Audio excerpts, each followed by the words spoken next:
Meus irmãos, bom dia. Bom dia a você que está nos assistindo aí pela internet. Nós estamos dando continuidade à exposição do livro de Êxodo. E hoje nós vamos começar a estudar os 10 mandamentos. Os 10 mandamentos são para hoje também. Tá certo? E eu convido você a abrir a palavra de Deus aí em Êxodo, capítulo 20. Deixa a sua Bíblia aberta, nós vamos lendo. Eu quero ver se eu consigo fazer a introdução do assunto e pegar a primeira tábua, os 4 primeiros mandamentos. E aí, numa segunda aula, a gente coloca os outros 6. Tá certo? Vamos lá. Diz assim: então falou Deus todas essas palavras. Vamos ler juntos? Vamos lá, 1 e 2, vamos lá? Então falou Deus todas essas palavras. Eu sou o Senhor teu Deus, que te tirei da terra do Egito, da casa da servidão. Amém. Meus prezados irmãos, a lei do Senhor compreende 3 áreas. Nós temos a lei moral, que é o decálogo. Se você quiser registrar aí, Êxodo 20, de 1 a 21. Então isso chama lei moral. Ou lei que alguns chamam de leis espirituais. A segunda parte, nós temos o livro da aliança, com as suas ordenanças civis e religiosas. Você põe aí Êxodo 20, de 22 até 24, 11. E de Êxodo capítulo 24, 12 até 31, 18, você tem os regulamentos cerimoniais. Em outras palavras, sintetizando, a lei de Deus compreende a lei moral, a lei civil e a lei cerimonial. Vocês entenderam ou não? Entenderam ou não? Pronto. Então, quando se falar em lei, se você pensar numa lei globalizada, compreende tudo isso. Tá certo? Quando Jesus diz, eu não vim revogar a lei, vim cumprir a lei. Que lei é essa que Jesus cumpriu? Todas. Ele cumpriu a lei moral, ele cumpriu a lei cerimonial, porque toda a lei cerimonial aponta para Cristo. E ele cumpriu a lei civil porque ele viveu como justo e morreu como justo. Tá certo? Vamos lá. Veja o texto. Vamos começar pelo texto, a introdução. Lembre-se que o decálogo, a lei moral, a lei espiritual, está registrado aqui em Êxodo 20, de 1 a 17, e em Deuteronômio 5, de 6 a 21. Tá certo? Lembre-se também que as tábuas da lei foram dadas 2 vezes. Teve a primeira vez, depois Deus quebrou, não foi isso? Moisés quebrou. Depois Deus deu não a segunda versão atualizada, é a mesma versão. Não teve, é a mesma lei. Então lembre-se que aqui são os detalhes do texto. Você precisa aprender, porque o Espírito Santo não desperdiça palavras. Se nós cremos na inspiração plenária verbal, Deus inspira não somente os pensamentos, mas também o registro. Então diz assim: então falou Deus todas essas palavras. Eu sou o Senhor teu Deus, que te tirei da terra do Egito, da casa da servidão. Então, primeira lição que eu aprendo aqui é que a origem ou a autoria da lei procede de quem? De Deus. Então essa lei aqui não é lei de Moisés, é lei de Deus. Foi Deus quem falou todas estas palavras. Foi Deus mesmo quem escreveu. Você se lembra disso? Ele escreveu nas pedras, na tábua de pedra, a lei. Foi ele que escreveu. A lei foi dada a Moisés, mas a lei, a sua origem é divina. Então, qualquer reclamação que você tiver contra a lei, você procura o PROCON celestial. Tá certo? Ah, eu não concordo com isso. Esse é problema seu. Tá bom? Segunda lição que o texto nos ensina é o conteúdo da lei. Diz assim: todas estas palavras. Os comentaristas dizem aqui que a figura aqui é de um tratado, de uma aliança. E Deus, ele é o rei suzerano. E o povo, os vassalos ou súditos. Então, quando ele coloca todas essas palavras, está colocando todo o conteúdo. E você observa que nessas palavras aqui, existe ausência de penalidades. Para mostrar para você que a lei não é um código jurídico, mas um documento base de um acordo, de uma aliança entre Deus e o povo de Deus. Terceira lição. O decálogo é uma expressão da aliança da graça. A lei não foi dada antes da saída do povo do Egito. Foi? Primeiro Deus tirou o povo do Egito. Depois Deus deu a lei. Isso é muito importante a gente entender. Porque a lei, ela foi dada, ou não foi dada, para promover relacionamento com Deus. A lei não foi dada para a sua salvação e para a minha salvação. A lei revela o caráter de Deus. A lei foi dada para restringir o pecado do homem. A lei foi dada para revelar o nosso pecado e a nossa necessidade de um Salvador. Depois eu vou entrar em algum detalhe aqui. Mas todos nós sabemos por que as pessoas rejeitam a lei de Deus. Principalmente hoje. Tem pastor aí que quer reescrever a Bíblia. Pensa numa autoridade acima de Deus, quer reescrever a Bíblia. Como é que pode um negócio desse? Tem gente que diz assim: ah, pastor, esse negócio de lei, isso aí já foi superado, nós estamos na graça. Não, a lei é uma expressão da aliança da graça de Deus. Jesus diz: aquele que me ama, cumpre os meus. Então guardar a lei não é uma obrigação, mas é um ato de amor. De amor. Quais são? Quatro argumentos que se usa muito para questionar essa questão da lei. Primeiro, as pessoas rejeitam a lei por causa da natureza humana. E todos nós sabemos, Paulo coloca lá em Efésios capítulo 2, que a humanidade vive segundo as más inclinações da natureza, buscando sempre atender às exigências pervertidas da carne.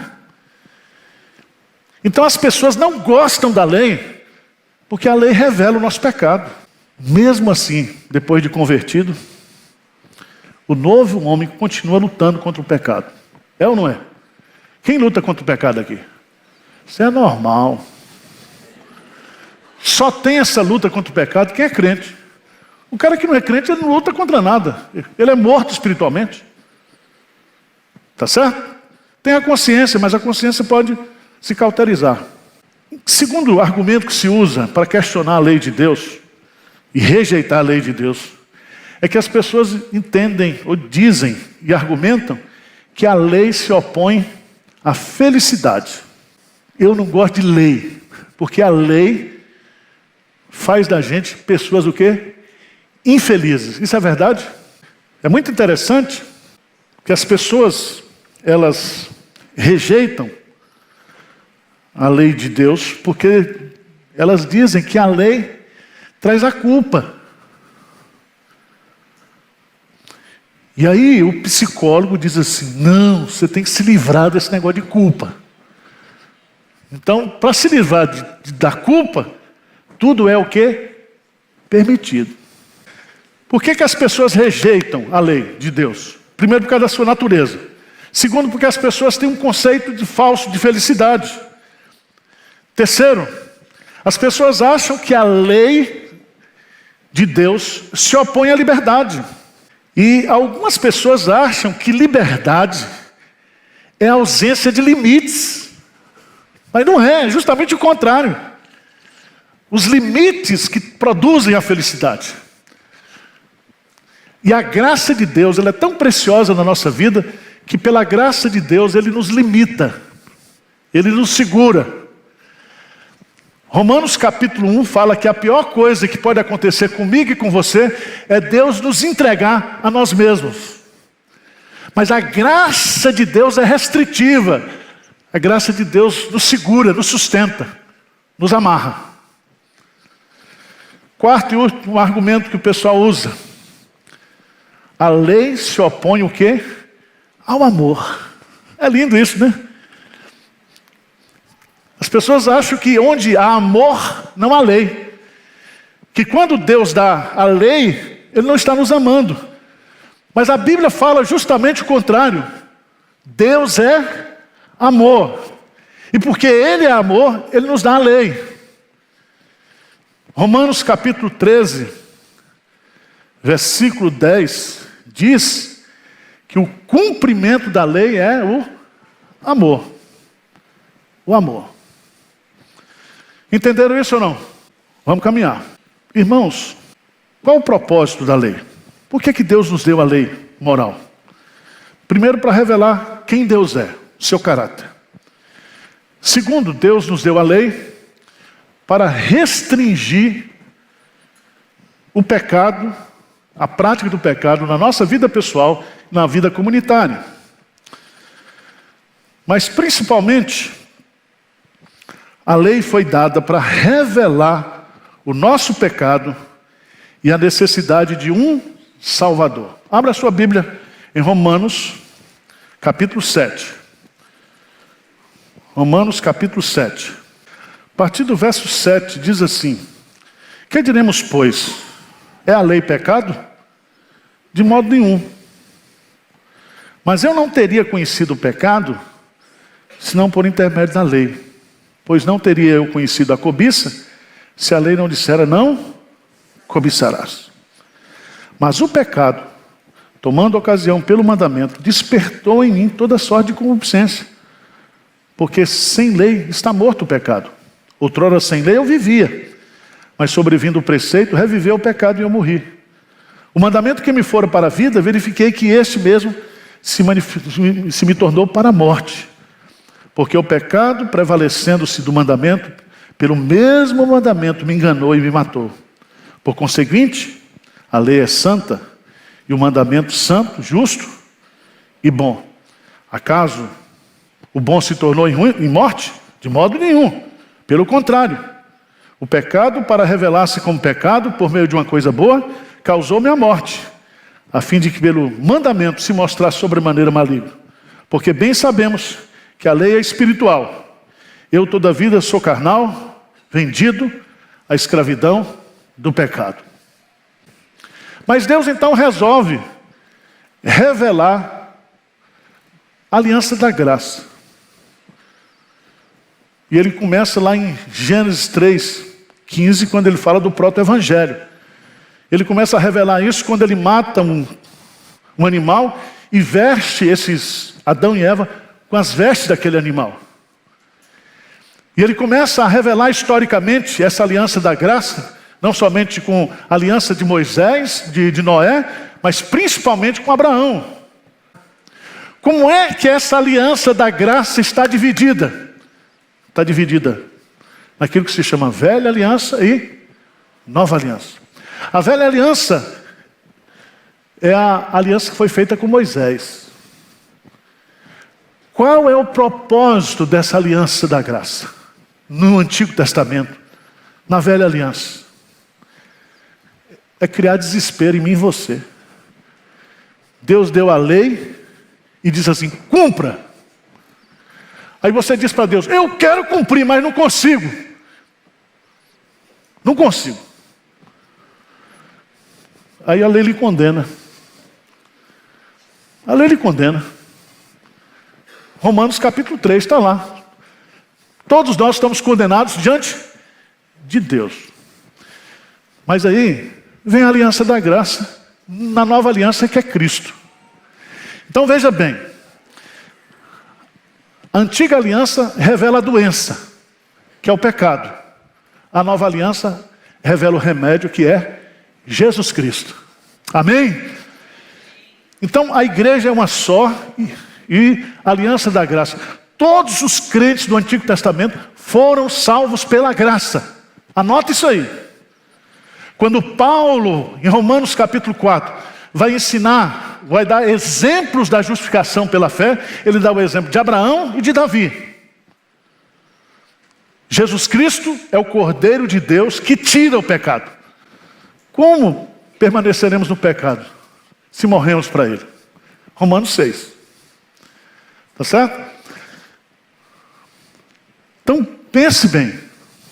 Quando você for ler o Antigo Testamento, a partir de Moisés, de Êxodo, você vai ver que tudo isso é preparatório.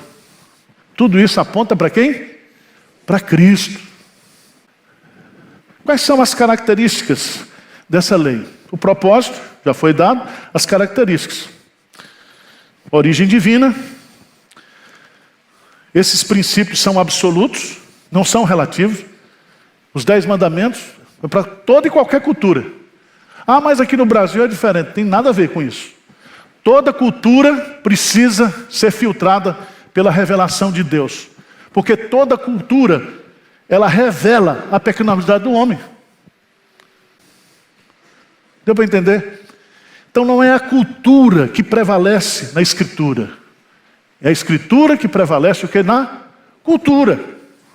Ah, pastor, isso é cultural. Não, isso é infernal.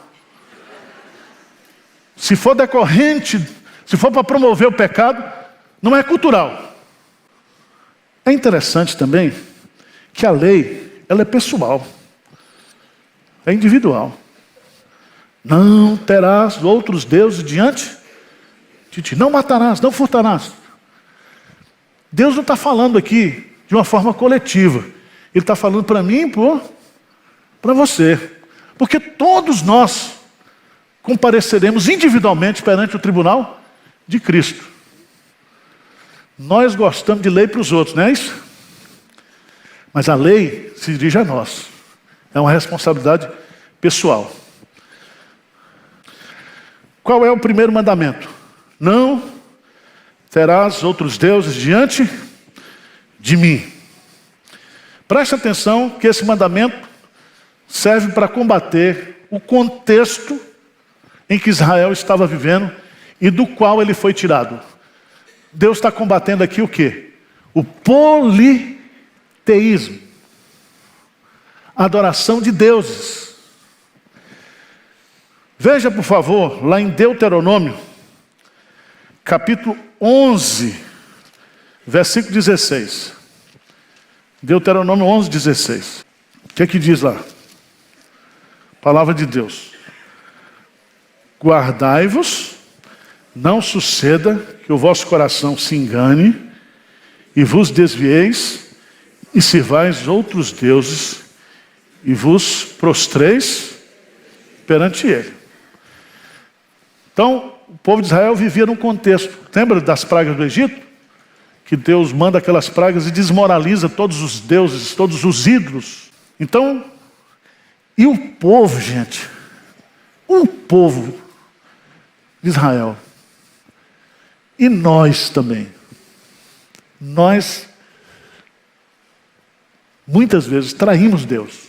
Lembra da primeira epístola de João, o apóstolo amado? Qual é o último versículo desse livro? Abra aí. 1 João, capítulo 5, último versículo. Filhinhos, guardai-vos dos ídolos. Guardai-vos dos ídolos.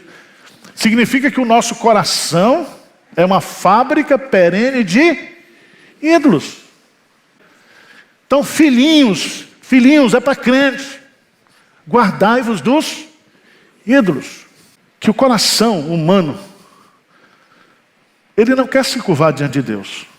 Coração pecaminoso. Está lá em Romanos capítulo 1, versículo 20, diz que o homem, conhecendo a Deus, ele não quer cultuar a Deus. ele coloca a criatura no lugar do Criador. Mas é interessante você observar aqui, que Deus, ele vai colocar nos versos 1 e 2, eu sou o Senhor teu Deus que te tirei da terra do Egito, da casa da servidão. Não terás outros deuses diante de mim. Então, o argumento que Deus usa, ele já vai colocar aqui como pré-argumento do mandamento, é que nós não devemos ter outros deuses, porque o nosso Deus, ele é o nosso Criador. Mas o nosso Deus também não é somente o nosso Criador, mas é o nosso Redentor. Veja que ele diz, eu sou o Senhor, teu Deus. A palavra Senhor aqui é dono, fui eu que te criei. Mas não somente isso, fui eu quem te tirei da terra do Egito. Então você não pode ter outro Deus, porque ninguém lhe criou, ninguém lhe redimiu.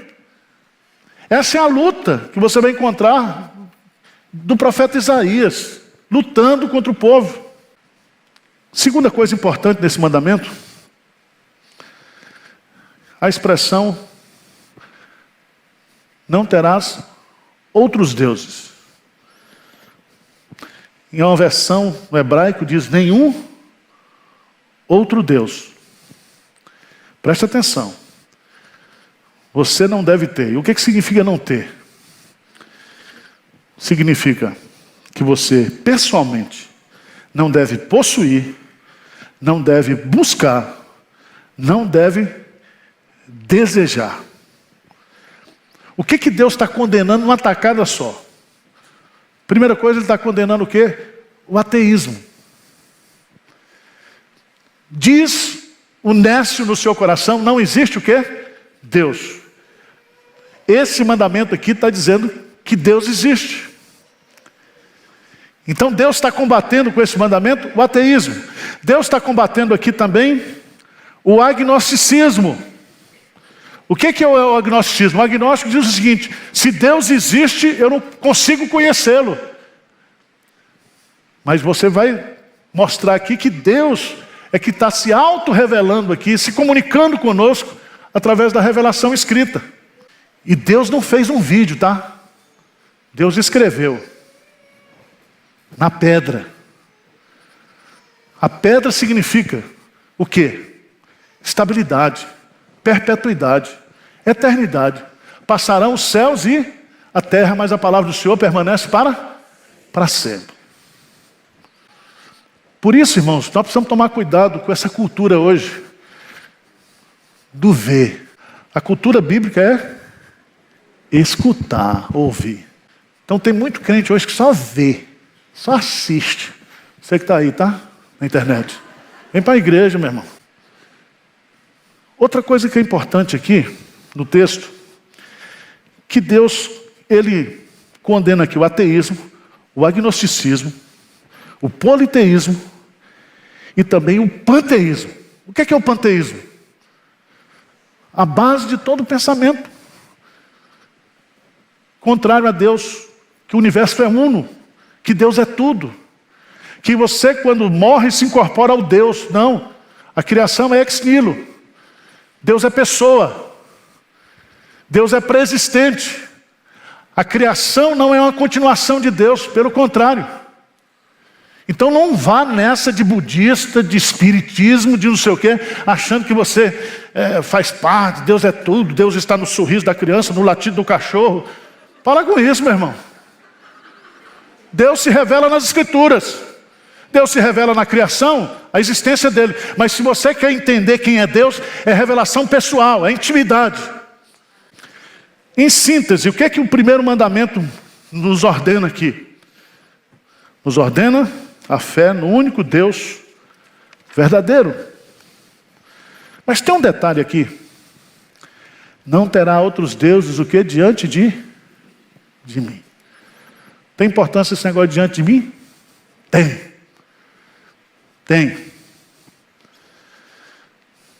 Quando ele fala diante de mim, a palavra em hebraico aqui significa em frente ao meu rosto. Em frente ao meu rosto. Se você quer ter ídolos, você faça isso longe da visão de Deus, da presença de Deus. Será que você consegue? Se subir ao céu, Deus está. Então você está perdido. Hoje está naquela moda, os ídolos do coração. Fica parecendo que tem ídolo escondido. Não tem, filho. A idolatria é um pecado que se comete diante de Deus. Por isso que Ezequiel usa a figura da infidelidade, da traição. A idolatria é uma traição. É um ato de infidelidade, de adultério espiritual. Segundo mandamento. 20, versos 4 a 6. Vamos ler juntos? Não farás para ti imagem de escultura, nem semelhança alguma do que há em cima nos céus, nem embaixo da terra, nem nas águas debaixo da terra. Não as adorarás, nem lhes darás culto, porque eu sou o Senhor teu Deus, Deus zeloso, que visita a iniquidade dos pais nos filhos até a terceira e quarta daqueles que me aborrecem, e faço misericórdia até 1000 gerações daqueles que me amam e guardam os meus mandamentos. Se o primeiro mandamento proíbe-nos de adorar um falso Deus, certo? O segundo mandamento nos proíbe de adorar o Deus verdadeiro de maneira falsa. O que significa isso? Quando ele diz não farás para ti imagem de escultura, ele está dizendo o seguinte: eu não posso imaginar Deus. Eu não posso entender Deus e conhecer Deus e adorar o Deus que é fruto da minha projeção mental. Isso quem dizia era Freud. Freud dizia o quê? Que Deus é uma projeção da figura paterna. Preste atenção. Quando o sujeito fabrica um ídolo, antes de fabricar o ídolo, ele tem que o quê? Imaginar o ídolo. A única imagem de Deus perfeita é Jesus Cristo. Jesus Cristo. Ele é a expressão exata do ser de Deus. O primeiro mandamento proíbe adorar um falso Deus, porque é impossível, ninguém pode servir a dois senhores. O segundo proíbe adorar o Deus verdadeiro de maneira falsa. Vamos pegar aqui Êxodo 32, versos 4 e 5. Veja que o povo vai quebrar justamente esse mandamento. E Arão foi o cabeça. Êxodo 32, de 4 a 5. O que diz? Este, recebendo as das suas mãos, trabalhou o ouro com buril e fez dele um bezerro fundido. Então disseram: são estes, ó Israel, os teus deuses que te tiraram da terra do... Veja bem, irmãos. Eles fabricaram um bezerro, não foi isso? E eles estão dizendo: o Deus que nos tirou do Egito é isso aqui. Você precisa estar preocupado. E o texto está nos mostrando aqui que nós devemos estar preocupados com quem você adora e como você adora. Por isso que a gente fala no culto cristão, o culto não é do meu jeito. O culto tem que ser do jeito de Deus. O culto tem que ser agradável a Deus. O culto precisa ser racional. Por que tem que ser racional? Logiquinha latreia. Porque o nosso Deus é inteligente. Nós adoramos o que conhecemos, disse Jesus. O Salmo 100 diz: celebrai a Deus, né? Todas as terras. Sabei que o Senhor é Deus e dele somos. Então nós devemos saber quem é Deus e quem nós somos no ato da adoração. Senão é superstição, é religiosidade. Quando você imagina Deus, você está rejeitando a revelação da Bíblia. Por isso que lá no mandamento diz assim: não farás para ti o quê? Imagem de escultura. E ele coloca aqui de onde é que a gente tira essas imagens. do céu, da terra e do mar. Ou seja, muitas vezes nós estamos querendo adorar o Criador por intermédio da visão que nós temos das criaturas e da criação. Não farás para ti imagem de escultura. Você não deve fazer ídolos. Você não deve imaginar Deus. No versículo 5, diz que você não deve adorar os ídolos. Veja no versículo 20. Não as adorarás, nem lhe darás culto. Por quê? Por quê? Porque isso é impossível. É impossível você adorar o Deus verdadeiro usando o quê? Um ídolo. Segundo, é irracional. Êxodo capítulo 20, versículo 5, diz assim: não as adorarás, nem lhes dará culto. Por quê? Porque eu sou o Senhor, teu Deus. E eu sou um Deus o quê? Zeloso. O que significa a palavra zeloso? Ciumento. Ele quer o quê? Exclusividade. Então o nosso Deus é um Deus que nos quer, que nos deseja, que nos ama. Ele é o esposo fiel, Ele é aquele que supre as nossas necessidades. Então Ele tem ciúme de nós. Está lá em Tiago capítulo 4, né? A citação desse versículo. Mostrando que a amizade com o mundo é inimizade contra Deus. Então lembre disso. O nosso Deus é um Deus zeloso. Segundo motivo. Preste atenção. O que diz aí? Que visito a iniquidade dos pais nos filhos, até a 3ª e 4ª geração daqueles que me aborrecem. Esse é um texto difícil de explicar. Porque a turma vai logo para o caminho da maldição hereditária. Não é isso que Deus está dizendo. O que Deus está dizendo aqui é que o poder da idolatria é tão grande, quando um pai passa para o filho, que isso pode afetar até a 4ª geração. Isso é muito sério, porque ele vai dar o contraponto aqui, dizendo o seguinte, versículo 6, o que ele diz? E faço misericórdia até 1000 gerações daqueles que me amam e guardam o quê? Os meus. Então, veja o impacto que isso tem para mim e para você como pais, como geração. Uma geração que é influenciada, que é doutrinada com a idolatria. Essa geração vai prejudicar até a 4ª geração.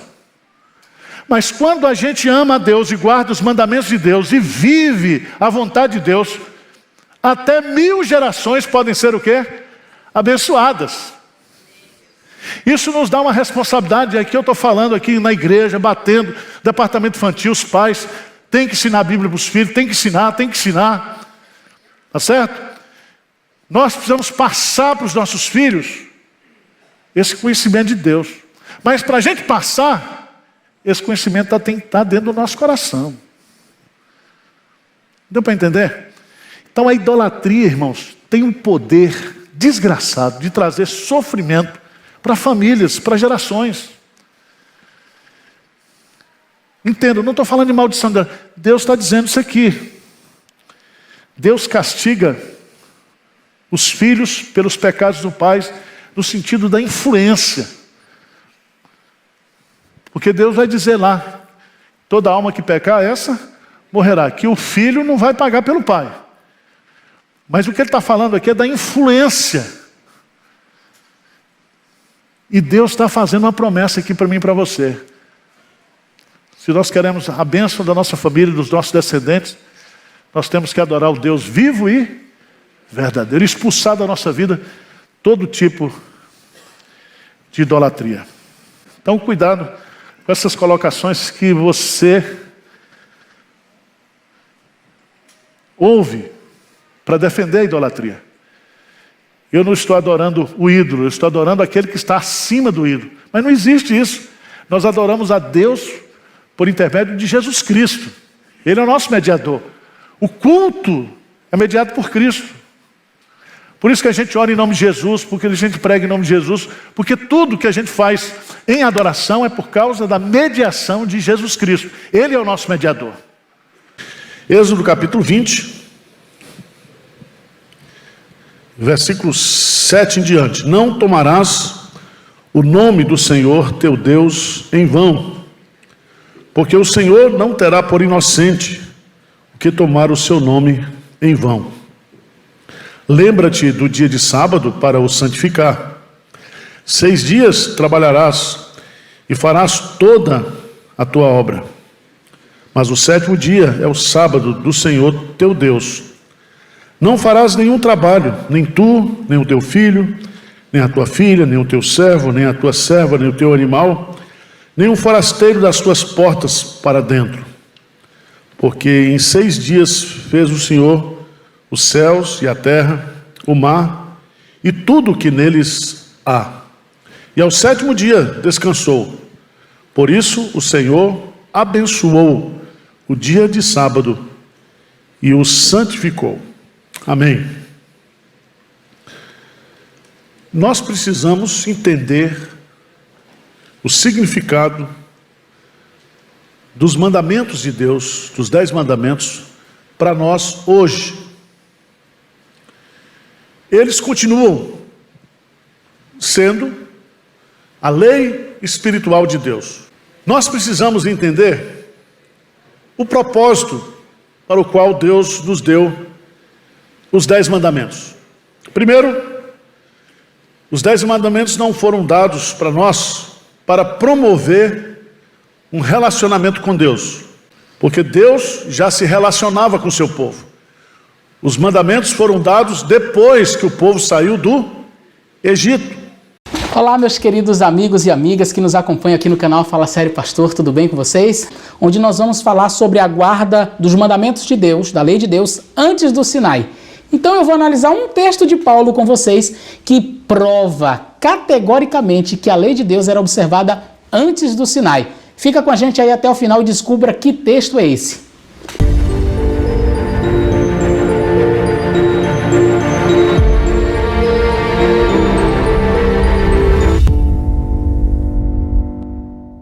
Muito bem, vamos lá.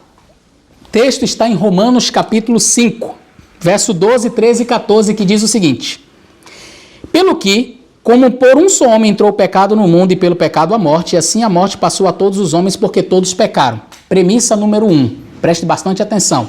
O pecado entrou no mundo e com o pecado a morte. A morte, portanto, passou a todos os homens porque todos pecaram. Então a premissa número 1 é de que a morte é um resultado do pecado. Ok? Grave isso. Vamos para o verso 13.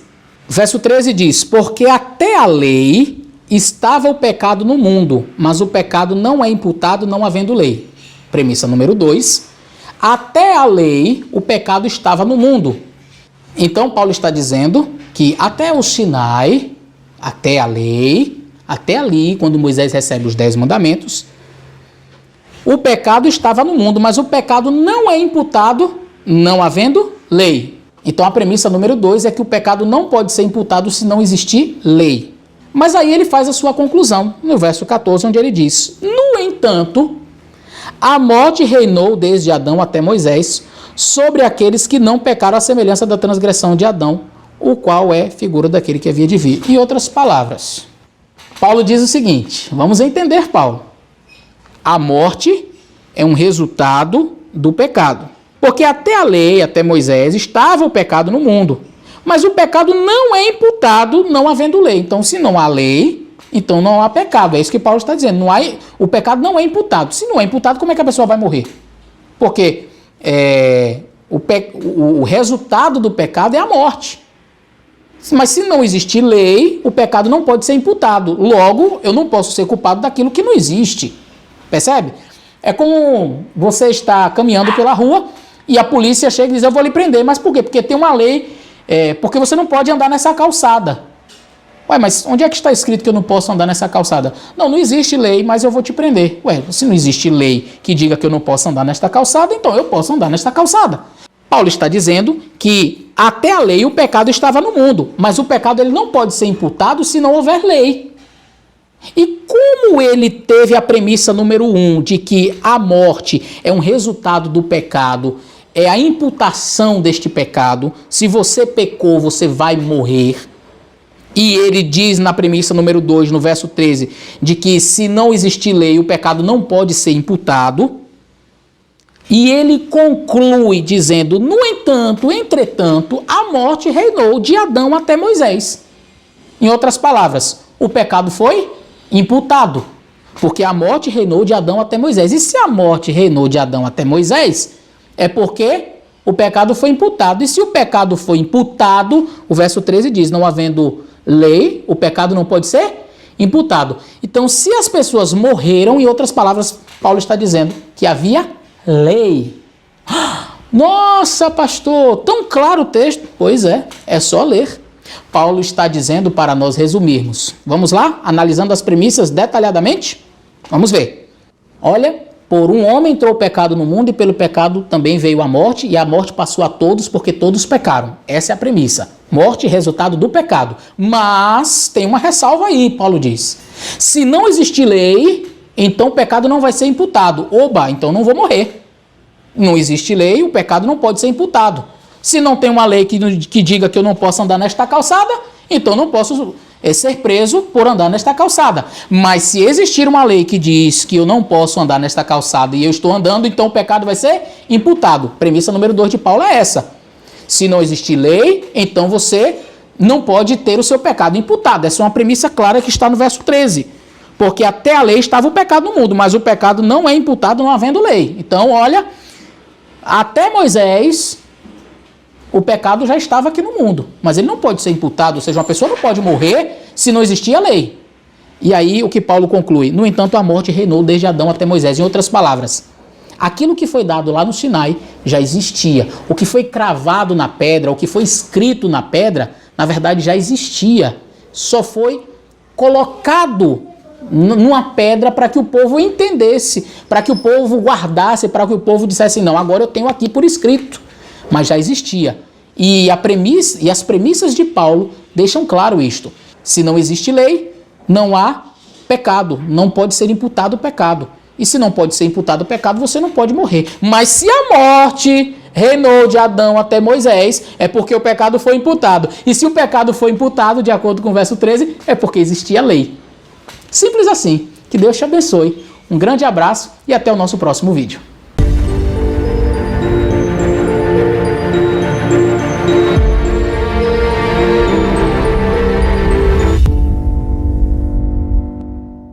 Então, o que nos põe em relacionamento com Deus é Cristo, é Jesus. Há um só Deus e um só mediador entre Deus e os homens. Então, nós não nos relacionamos com Deus por causa da lei, mas por causa de Cristo. Segundo, a lei, ou os 10 mandamentos, não foram dados para mim e para você, para promover a minha salvação. Então, o que é que os judeus fizeram? Os judeus pegaram a lei e fizeram da lei uma escada para tentar entrar no céu. Ou seja, salvação pelas obras, salvação pelos méritos humanos. Sabe o que é que Deus fez? Deus empurrou a escada, porque ninguém entra no céu por obras da lei. Pela graça nós somos salvos. A lei, os 10 mandamentos, nos foram dados para revelar o caráter de Deus. Se você quer conhecer quem Deus é, estude os 10 mandamentos. A lei foi dada também para restringir o pecado humano. Então, quando Deus diz não furtarás, Deus está estabelecendo aí o direito da propriedade, o quê? Privada. O seu direito começa quando termina o meu. Então, a lei, ela serve para restringir a nossa maldade, a nossa pecaminosidade. Mas o fim principal da lei, o propósito final da lei, a lei nos foi dada para revelar o nosso pecado e a necessidade que nós temos de um Salvador, que é Cristo Jesus.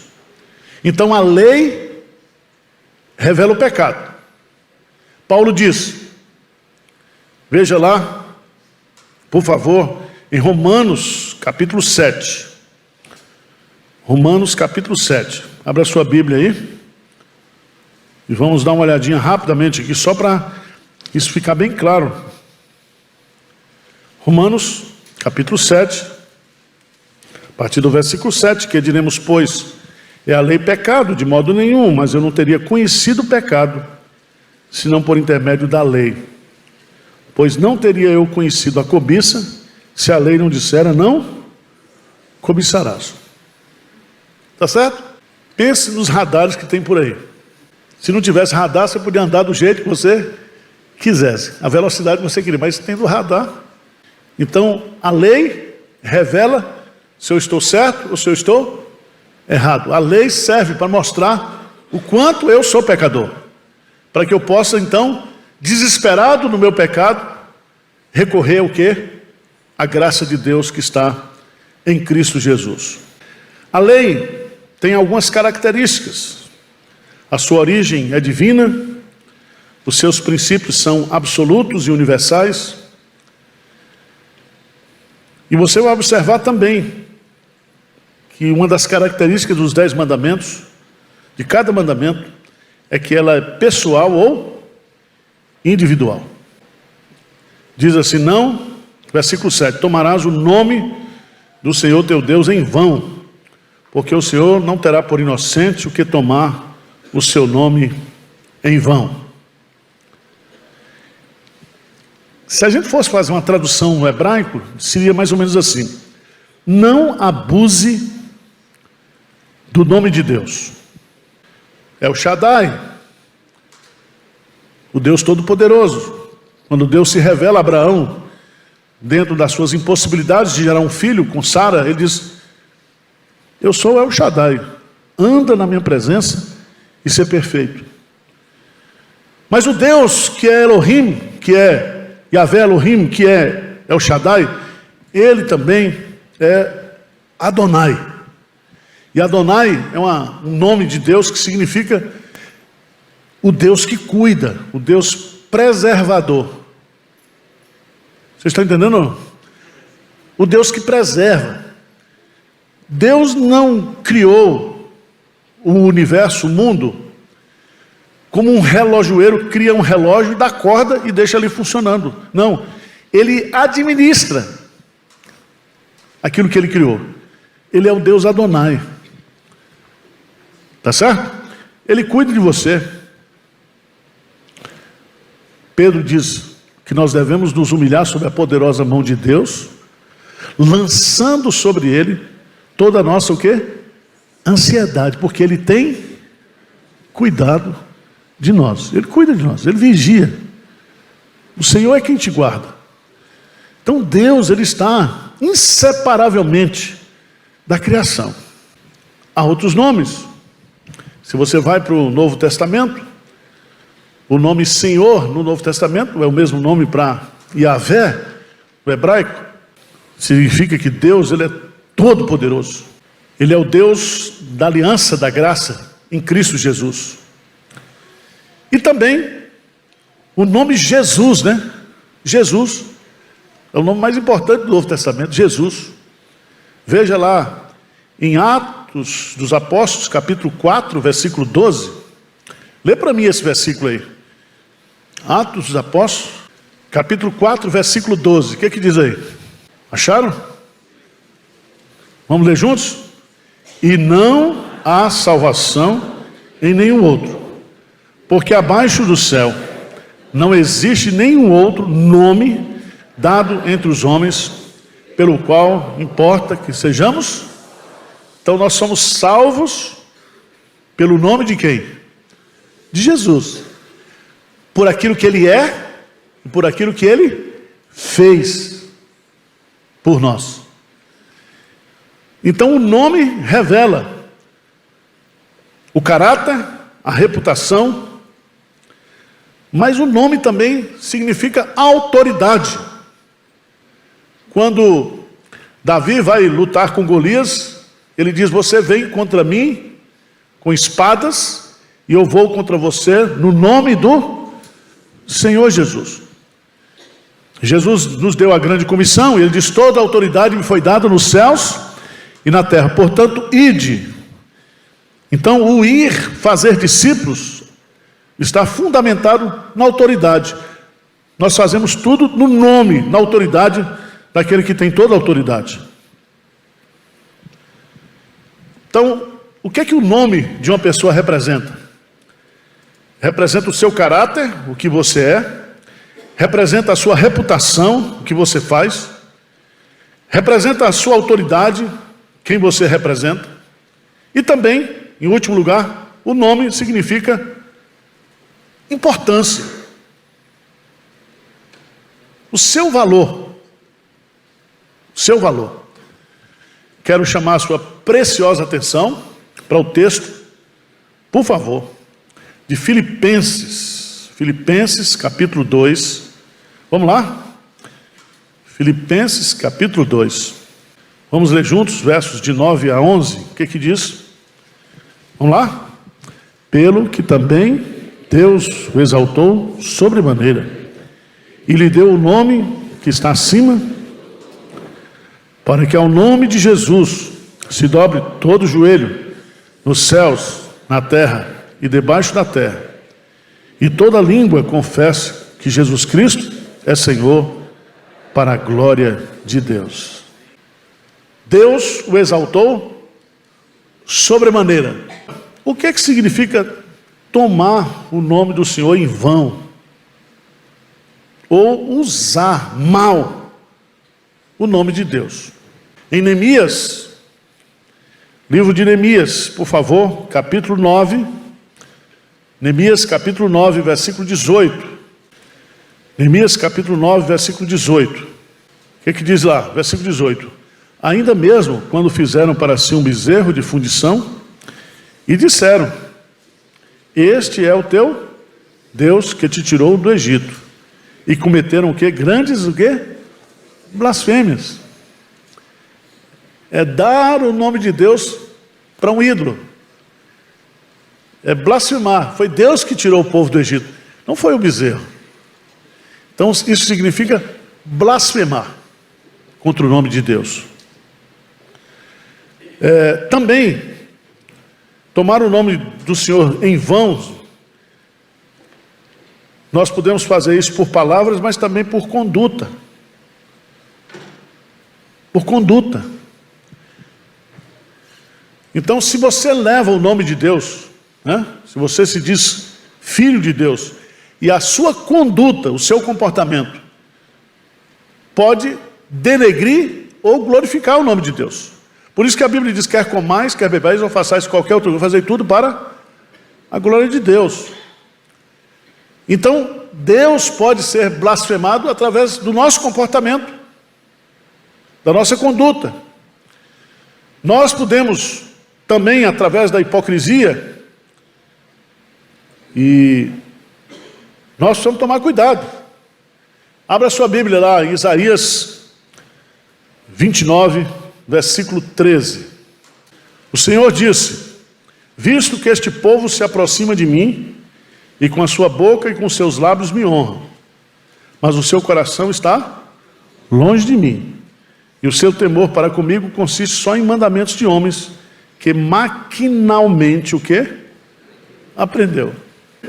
O Senhor não terá por inocente o que tomar o seu nome em vão. Onde qualquer pecado é proibido, o dever contrário é ordenado. Então, se eu não posso tomar o nome de Deus em vão, o que é que eu posso fazer com o nome de Deus? Mateus capítulo 6, versículo 9. Oração do Pai Nosso. Pai nosso, que estás nos céus, que santificado seja o teu nome.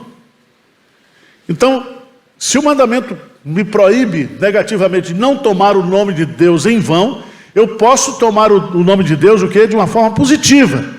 Então eu posso santificar. Santificar aqui significa o ato de adorar. Então eu posso louvar, eu posso andar, eu posso proclamar o nome de Deus.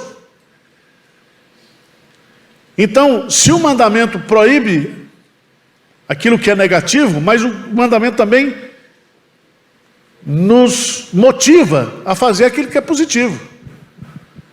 Porque senão fica só não, né? Não, não, não, não. Então, quando Deus proíbe o não, Ele diz, tem um sim. Tem um sim. E é muito interessante nós entendermos isso, porque a palavra de Deus diz que da nossa boca deve sair palavras para edificação. A Bíblia diz que nós devemos andar no nome do Senhor. Andar. Significa que você deve ter uma conduta, um comportamento que honre a pessoa de Deus. Por fim, também, você proclama esse nome. Não há Deus maior, não há Deus melhor do que o nosso Deus. Sabei que o Senhor é Deus, e dele somos. Somos ovelhas do seu pastoreio. Lembra-te do dia de sábado, para o santificar. 6 dias trabalharás e farás toda a tua obra. Mas o 7º dia é o sábado do Senhor, teu Deus. Não farás nenhum trabalho, nem tu, nem o teu filho, nem a tua filha, nem o teu servo, nem a tua serva, nem o teu animal, nem um forasteiro das suas portas para dentro. Porque em 6 dias fez o Senhor os céus e a terra, o mar e tudo que neles há. E ao 7º dia descansou, por isso o Senhor o abençoou o dia de sábado e o santificou. Vamos voltar lá para Gênesis capítulo 2. Vamos entender o significado do sábado. O sábado tem 3 significados. Existe o sábado como marca de tempo. Existe o sábado que está dentro da lei judaica, dos judeus. Existe o significado do sábado para nós, os cristãos. Gênesis capítulo 1 diz assim: e havendo Deus,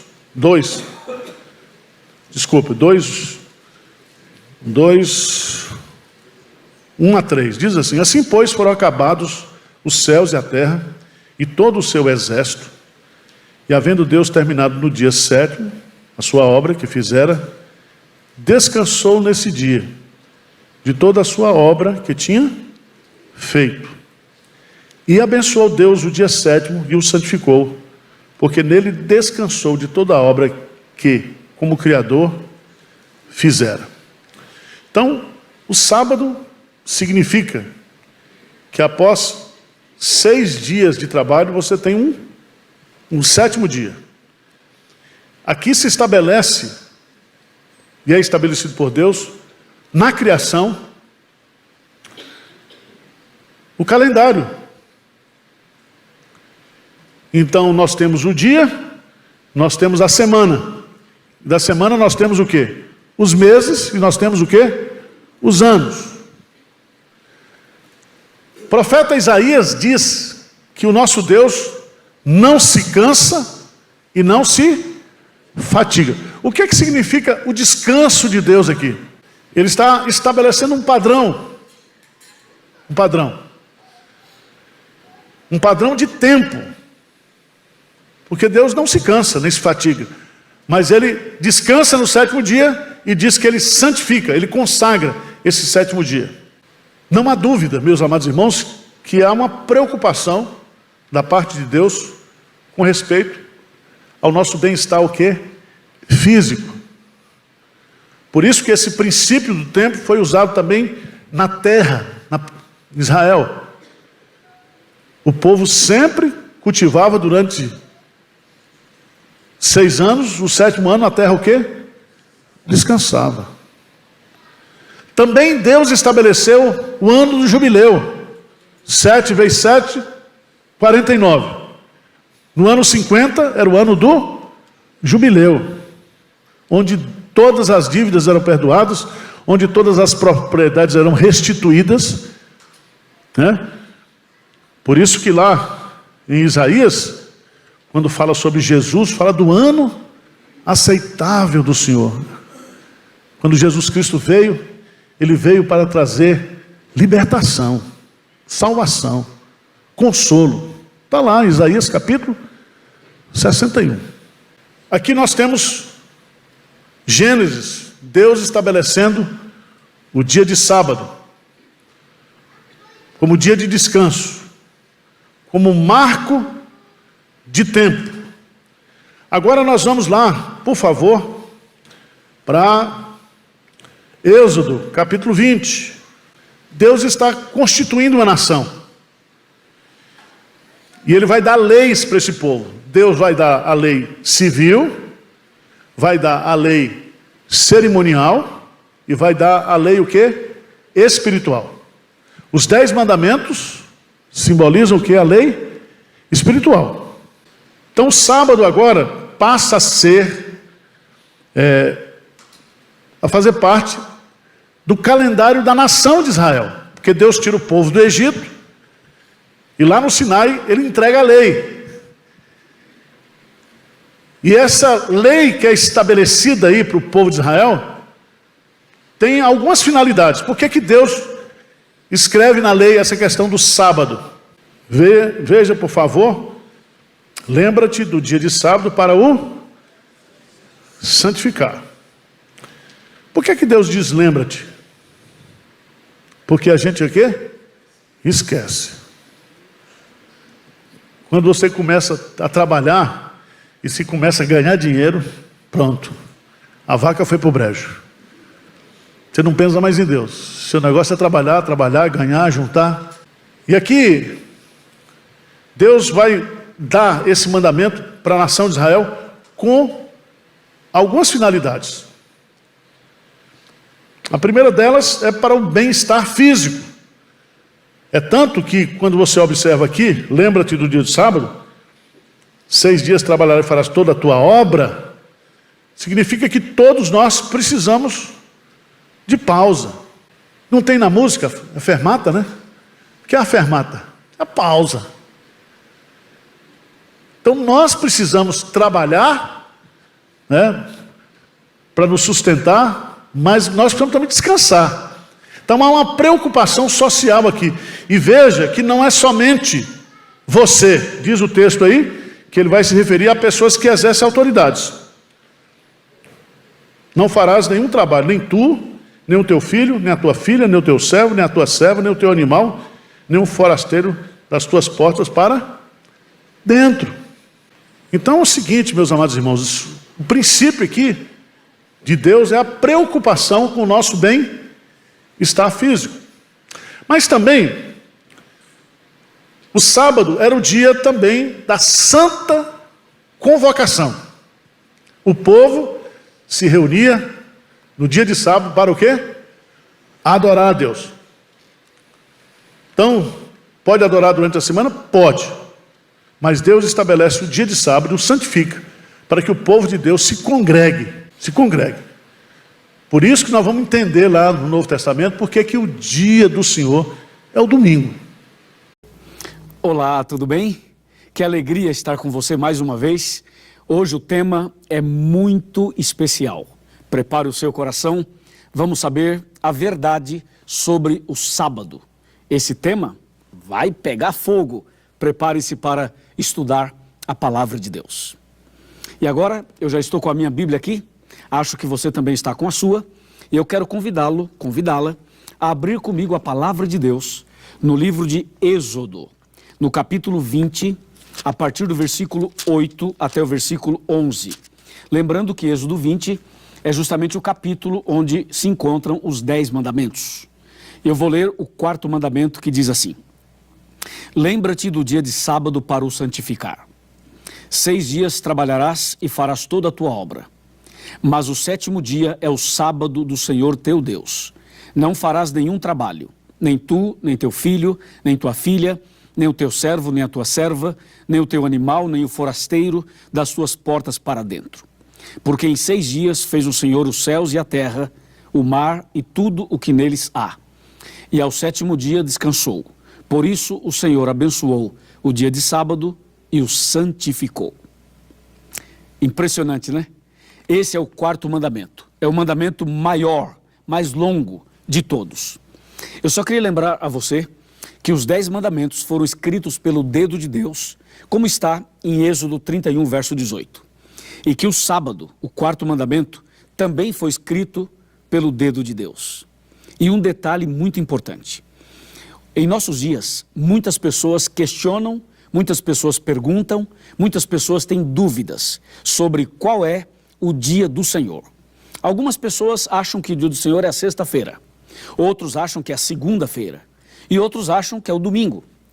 Mas a Bíblia não acha, a Bíblia afirma que o dia do Senhor é justamente o sétimo dia e o sétimo dia é chamado na Bíblia de sábado. Portanto, como você já viu aqui, esse assunto é tão sério e tão claro e tão importante que ele faz parte dos 10 mandamentos. Agora eu quero convidar você a ler mais alguns textos sobre esse importante tema. Porque dentro da Bíblia, quando você fala em sábado, você tem uma riqueza de textos. A Bíblia é muito clara nesse assunto e a Bíblia é muito ampla também nesse assunto.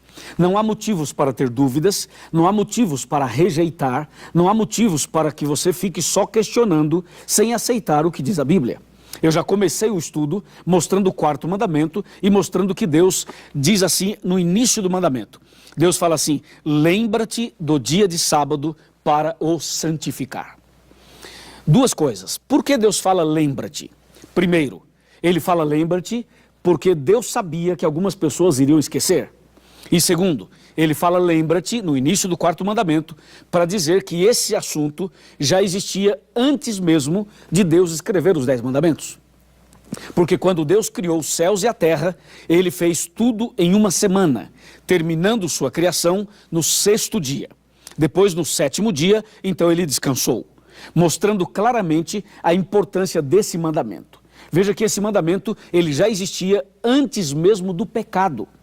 Esse mandamento, repito, existia antes do pecado, entendeu? Então, por isso que o mandamento começa assim, lembra-te, porque ele já existia, e segundo, porque as pessoas iriam esquecê-lo. Então, Deus começa o mandamento dessa maneira. Agora vem uma pergunta, como se deve guardar o sábado? O sábado começa quando e termina quando? De acordo com Levítico 23, verso 32, olha só o que diz aqui. Abra sua Bíblia, por favor, e acompanhe comigo capítulo 23, verso 32. Esse texto é maravilhoso. Diz assim: sábado de descanso solene vos será. Então afligireis a vossa alma aos 9 do mês, de uma tarde a outra tarde celebrareis o vosso sábado. A palavra de Deus então diz que o sábado deve ser guardado de uma tarde a outra tarde, porque de acordo com a Bíblia, o dia começa e termina no pôr do sol, e não à meia-noite, como alguns dizem. Vou repetir isso para você. O dia começa e termina no pôr do sol. Por isso que o texto de Levítico diz que de uma tarde a outra tarde devemos celebrar o sábado. Agora vem uma pergunta, será que os seguidores de Jesus, será que os apóstolos, os discípulos, os profetas, os patriarcas, será que eles também guardaram o sábado? Com certeza guardaram. Mas eu quero te mostrar um detalhezinho. Eu falo detalhezinho porque é um detalhe pequeno, mas o significado dele é grandioso. E para mostrar esse detalhe, eu quero abrir a Bíblia com você no livro de Gênesis. Gênesis capítulo 2, versos 1, 2 e 3. Isso aqui é para você logo entender o que aconteceu na criação. Eu vou mostrando quem guardou o sábado desde o Gênesis até os dias de hoje. Gênesis 2, 1 a 3. Assim, pois, foram acabados os céus e a terra, e todo o seu exército. E havendo Deus terminado no dia 7º a sua obra que fizera, descansou neste dia de toda a sua obra que tinha feito. E abençoou Deus o dia 7º e o santificou, porque nele descansou de toda a obra que como Criador fizera. Olha que texto incrível. Esse texto mostra que Deus fez 3 coisas no 7º dia. Primeiro, ele descansou. Depois, ele abençoou. E em seguida, santificou o 7º dia, que é o sábado. Então vamos analisar. Por que Deus descansou, abençoou e santificou? Bem, ele descansou para mostrar que o sábado é o dia de descanso. Ele abençoou para mostrar que existe uma bênção no sábado. O sábado é um dia abençoado, uma bênção diferente das bênçãos da semana. Porque Deus abençoou todos os dias, de certa forma, mas o sétimo dia ele colocou uma bênção específica, uma bênção que é exclusiva do sábado. Então, quando você começa a guardar o sábado, você recebe as bênçãos sabáticas. E finalmente, Deus santificou. Santificar alguma coisa é separá-la para um propósito sagrado. Então, o sábado, o sétimo dia, foi santificado, isto é, ele foi separado por Deus para um propósito sagrado, um propósito especial. Ficou claro isso para você? Excelente. Bem, agora que você sabe que Deus descansou, abençoou e santificou, é importante saber que todos nós deveríamos também descansar nesse dia, deveríamos receber as bênçãos do sábado e deveríamos separá-lo também, santificá-lo também, como Deus menciona em sua palavra. Não somente Deus guardou o sábado, como eu acabei de ler, mas os profetas também guardaram o sábado, todos eles. Abraão guardou o sábado, os patriarcas também guardaram o sábado. E mais, a Virgem Maria guardou o sábado. E Jesus guardava o sábado. Você deve estar pensando, pastor, Jesus guardava o sábado? Mas Jesus não transgrediu o sábado? Não. Jesus não trabalhou no sábado? Também não. Então Jesus guardava o sábado? Claro que guardava. Você quer ver? Então pega a sua Bíblia, abra em Lucas capítulo 4, versículo 16, e eu vou mostrar Jesus guardando o sábado. Exatamente aqui. Lucas capítulo 4, versículo 16. Diz assim: indo para Nazaré, onde fora criado, entrou num sábado na sinagoga, segundo o seu costume, e levantou-se para ler. Você percebeu dois detalhes? Primeiro, ele foi à sinagoga no dia de sábado. Segundo, ele, diz a Bíblia, fez isso conforme o seu costume. Dois detalhes. Ele foi à sinagoga no sábado, e isso era costume. Deixa eu perguntar a você, o que é um costume? Costume não é fazer alguma coisa sempre, não é fazer alguma coisa com uma certa frequência. Com certeza, Jesus fazia isso, ele guardava o sábado. Agora, será que só Jesus tinha esse costume? Não, claro que não. Veja o que aconteceu e é registrado aqui no livro de Atos, no capítulo 17 e no versículo 2. Atos dos Apóstolos, está bem aqui, capítulo 17, verso 2. Veja só. Paulo, segundo o seu costume, foi procurá-los e por 3 sábados arrazoou com eles acerca das Escrituras. Aqui a Bíblia é muito clara quando diz que Paulo, segundo o seu costume. É curioso porque Paulo se converteu depois de Cristo. Quando Paulo se converteu, Jesus já havia morrido na cruz, já havia ressuscitado e já havia retornado para o céu. Então, com isso, cai por terra aquela ideia de algumas pessoas que pensam que, depois de Cristo, o sábado foi abolido. Muitas pessoas dizem e pensam que Jesus aboliu o sábado na cruz. Aqui está uma das provas de que o sábado permaneceu e permanece até hoje. Porque Paulo, ele tinha o mesmo costume de Jesus de ir à sinagoga, de ir à igreja e de guardar o sábado. Você viu? Lucas 4,16 afirma que Jesus guardava o sábado, era o seu costume. E Atos 17, verso 2, afirma que Paulo também guardava o sábado e era o seu costume. Ou seja, todos os profetas, patriarcas, apóstolos, discípulos, todos eles guardaram o sábado. Eu pergunto, e você? Que dia você guarda? Bom, para falar um pouco mais sobre isso, eu quero convidar você a sentar comigo aqui na minha cadeira. E eu acho que você já está sentado aí em sua casa. E nós queremos conversar então um pouco mais sobre o tema de hoje. Você percebeu que o sábado está na Bíblia de ponta a ponta? Mas tem um detalhe que eu preciso falar para você. Você sabia que dentro da Bíblia existem 2 selos? O selo de Deus e o selo da besta? 2 marcas, a marca de Deus e a marca da besta? Você sabe qual é o selo de Deus? De acordo com Isaías 8,16 e de acordo com Ezequiel capítulo 20, verso 12 e também o verso 20, o selo de Deus, o sinal de Deus, a marca de Deus é o sábado. O sábado é o selo de Deus. Você duvida? Não, você não duvida. Mas se você quer uma confirmação, eu posso abrir a Bíblia agora e lhe mostrar claramente aqui em Ezequiel, capítulo 20, versículo 20. Olha só que texto extraordinário. 20 de Ezequiel. Santificai os meus sábados, pois servirão de sinal entre mim e vós, para que saibais que eu sou o Senhor vosso Deus. Viu que o sábado é o sinal de Deus? Viu que o sábado é o selo de Deus? Viu que o sábado é a marca de Deus? Agora, a besta do Apocalipse mexeu nesse mandamento. E eles estabeleceram o domingo no lugar do sábado. Se você pegar o catecismo romano, vai ver que lá no lugar do sábado eles botaram o domingo. Mas se você pegar a Bíblia, vai ver que a Bíblia não mudou. Que a palavra de Deus não mudou, porque Deus não muda. De acordo com Malaquias 3, verso 6, Deus fala, eu sou o Senhor teu Deus e não mudo.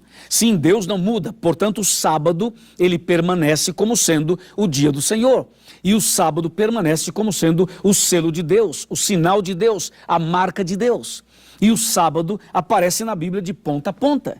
E tem mais uma coisa, você sabia que na nova terra nós vamos continuar guardando o sábado?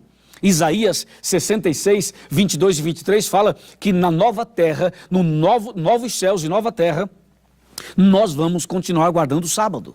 Portanto, o sábado é o quarto mandamento, é o selo de Deus, é a marca de Deus. O sábado foi guardado por todos os servos de Deus.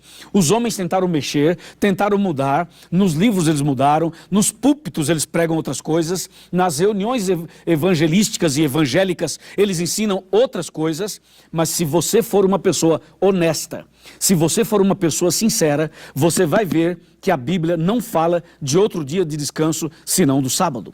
Eu estou falando com você que é pastor evangélico, você que é um líder de uma igreja evangélica, você sabe que o sábado é o dia do Senhor. Estou falando com você que é sacerdote, estou falando com você que é um líder religioso, estou falando com você que frequenta uma igreja pentecostal, ou evangélica, ou tradicional, estou falando com você que é de outra igreja, outra religião. Você sabe que o que eu estou dizendo não é da minha cabeça, isso tudo eu mostrei na Bíblia. Então o meu convite hoje para você é o seguinte, você aceita o que está na Bíblia? Você prefere seguir a palavra de Deus, sim ou não? Você prefere seguir o que está aqui? Porque a Bíblia diz em Atos 5, 29, antes importa obedecer a Deus do que aos homens. Se você aceitar o sábado, estará obedecendo a Deus. Se você rejeitar o sábado, vai estar obedecendo aos homens. Vai estar obedecendo à igreja romana e os homens que adulteraram, prostituíram e mudaram o mandamento de Deus. Mas a Bíblia diz, eu sou o teu Deus e não mudo. Então venha com a gente, abra o seu coração, seja sincero como você sempre foi e comece a guardar o sábado. Você vai receber as bênçãos de Deus nesse dia. Eu guardo o sábado já há mais de 25 anos. Quando eu aceitei essa mensagem, eu conheço muitas pessoas. A Igreja Adventista no mundo chega a quase 20 milhões de pessoas e todos os membros dessa igreja guardam o sábado. Nós temos médicos, empresários, nós temos universitários, professores, pessoas em quase todas as profissões e todos guardam o sábado. Não tenha medo de guardar o sábado. Pastor, e se eu perder o emprego? Pastor, e se eles me mandarem embora? Meu amigo, você confia em Deus. O Deus que pede para você guardar o sábado é o mesmo Deus que vai abrir as portas para você ter condições de guardar o sábado.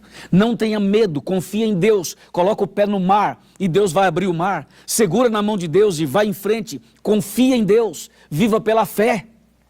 Viva pela fé e Deus vai te dar a vitória, Deus vai abrir as portas para você. O Salmo 37, 25 fala o seguinte, eu fui moço e agora sou velho, mas eu nunca vi um justo, uma pessoa fiel, desamparada e nem mendigando o pão. Seja firme na fé e Deus protegerá você. Amém? Você aceita o sábado como dia do Senhor? Você aceita o Senhor do sábado? Se você aceita o Senhor do sábado, você vai aceitar o sábado do Senhor. Se você observar bem, o sábado, você tem o sábado como marco temporal. Deus estabeleceu lá em Gênesis capítulo 2. Você está vendo Deus agora trazendo para a nação de Israel o princípio da guarda do sábado. Certo? Agora vamos para o Novo Testamento. Por que os crentes do Novo Testamento trocaram o sábado pelo domingo. Os adventistas dizem que Ellen White, quando teve a revelação, então uma luz estava em torno do mandamento, do sábado. Por isso que os adventistas são chamados de sabatistas, porque eles dão ênfase justamente à guarda do dia de sábado. Só que ninguém consegue guardar o sábado. Como ninguém consegue guardar a lei. Porque ninguém será justificado diante de Deus. Ninguém guarda o domingo como deveria guardar. Inclusive eu, pastor. Eu queria que vocês fossem Lucas capítulo 6. Jesus, ele, como judeu, como Messias, ele quebrou o paradigma do sábado. Por que os judeus fizeram? Os judeus fizeram da lei uma escada para entrar no céu. Deus vai e empurra a escada. E diz, pela graça sois salvos, mediante a fé em Cristo Jesus. Então, nenhum crente hoje consegue guardar o sábado, tá?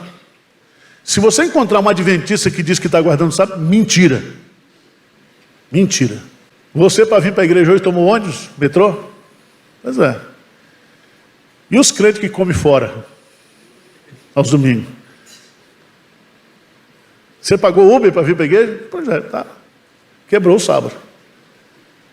Jesus vai fazer uma releitura do sábado, diz aí, Lucas capítulo 6. Aconteceu que num sábado, passando Jesus pela seara, os seus discípulos colhiam e comiam espigas, debulhando-as com as mãos.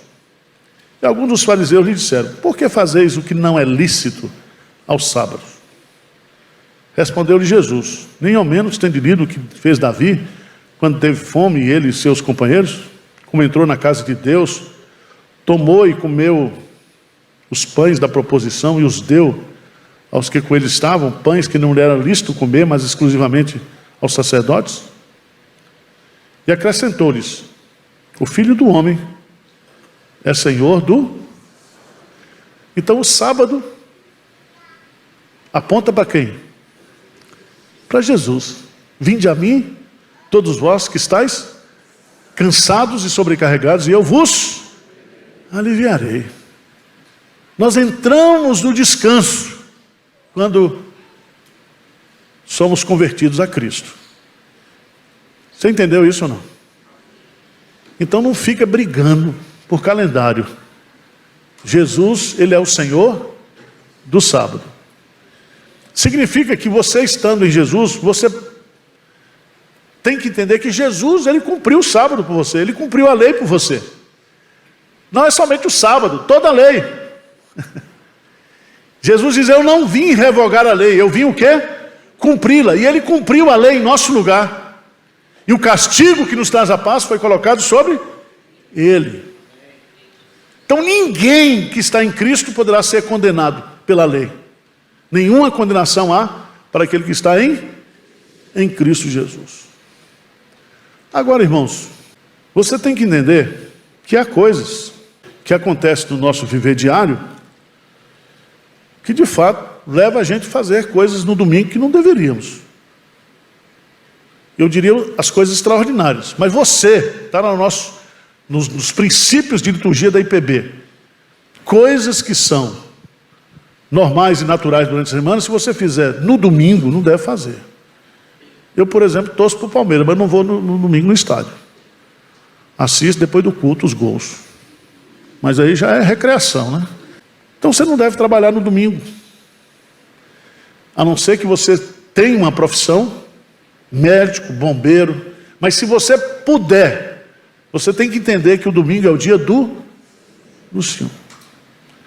Por que o domingo se tornou o dia do Senhor? Primeiro porque Jesus Cristo ressuscitou no domingo, no primeiro dia da semana. Então veja bem, na lei você trabalha 6 e descansa 1. Na graça, você descansa 1 e trabalha nos 6 restantes.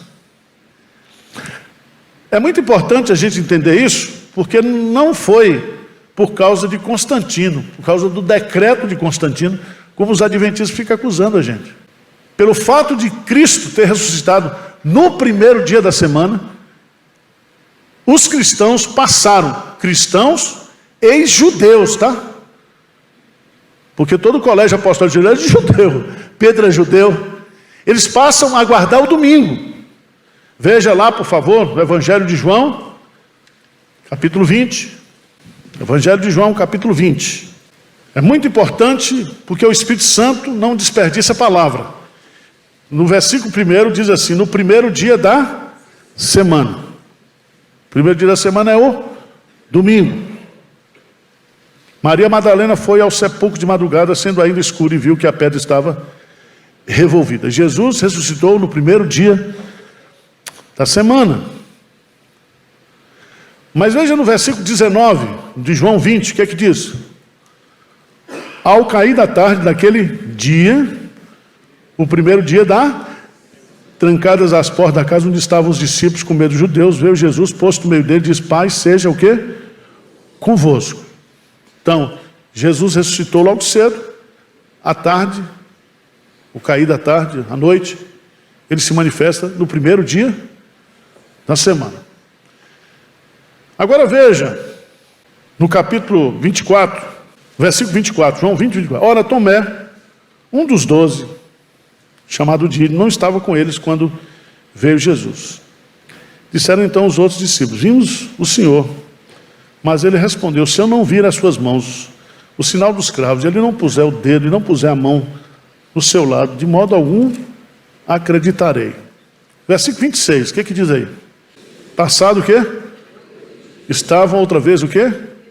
Reunidos seus 8 dias. Significa no outro domingo. Por que Jesus não se manifestou para ele na quarta-feira, na quinta-feira, na sexta-feira?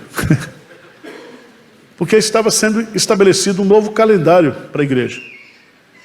Domingo é o dia que a igreja se reúne para adorar o Cristo vivo, o Cristo ressurreto. Aí ele colocou aqui na ordem: falou com Maria Madalena, que depois foi a primeira a anunciar as boas novas. Ele falou com Maria Madalena porque Maria Madalena estava no sepulcro, ele tinha acabado de ressuscitar. Então ela que estava lá, ele foi e falou com ela. Mas não mudou o dia de guarda. Apareceu a 2 discípulos no caminho de Emaús e falou sobre eles desde o Antigo Testamento, passando por Moisés e pelos profetas, mas em nenhum lugar diz: e mudou o dia de guarda. Apareceu aos seus discípulos, João 20, 19, mas também não mudou o dia de guarda.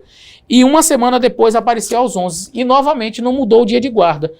O que é impressionante é que assim, Jesus ele vai aparecendo às pessoas e aí o indivíduo faz uma lógica. Se ele apareceu no domingo, significa que o domingo agora é o dia do Senhor. Não significa nada disso. Porque se ele tivesse aparecido na quinta, não seria. Se ele tivesse aparecido na sexta, também não seria. O que determina um dia como sagrado não é a aparição de Jesus naquele dia, mas é a ordem que ele deu. Lembra-te do dia de sábado para o santificar. É isso que determina um dia como sagrado. E não o fato de Jesus aparecer para uma pessoa em um determinado dia da semana. 27º argumento. Não guarda o saldo, pois a vinda do Espírito Santo que se deu no dia de Pentecostes foi no domingo anunciando a nova era da igreja, onde aconteceu o primeiro sermão evangelístico, com quase 3.000 conversos e o primeiro batismo cristão. Bom, o Pentecostes caiu no domingo porque foi exatamente 50 dias após a Páscoa. Isso aí é uma conta matemática. E naquele ano caiu no domingo. E isso também, em nenhum lugar, diz que aquele dia agora passou a ser sagrado.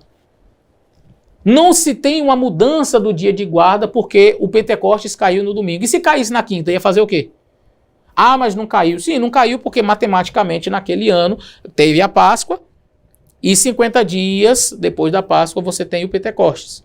E aí o Pentecostes cai naquele ano, no domingo. Ah, então agora o domingo é o dia do Senhor. Não, porque Jesus não disse que ele era o dia do Senhor. Os apóstolos não disseram que era o dia do Senhor. Em lugar nenhum da Bíblia diz que o domingo é o dia do Senhor. Então isso é mais um argumento que vazio.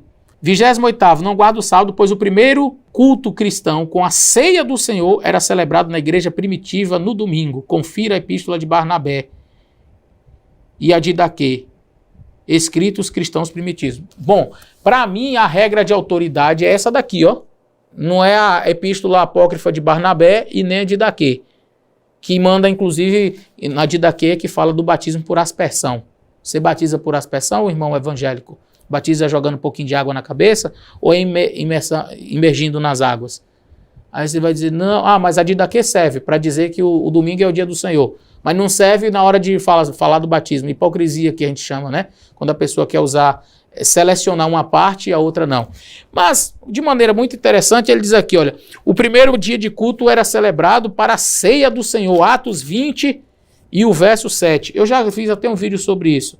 No primeiro dia da semana, juntando-se os discípulos para partir o pão, Paulo, que havia de partir no dia seguinte, falava com eles e alargou a prática até a meia-noite. Isso aqui está falando daquele episódio até onde Eutico caiu da janela.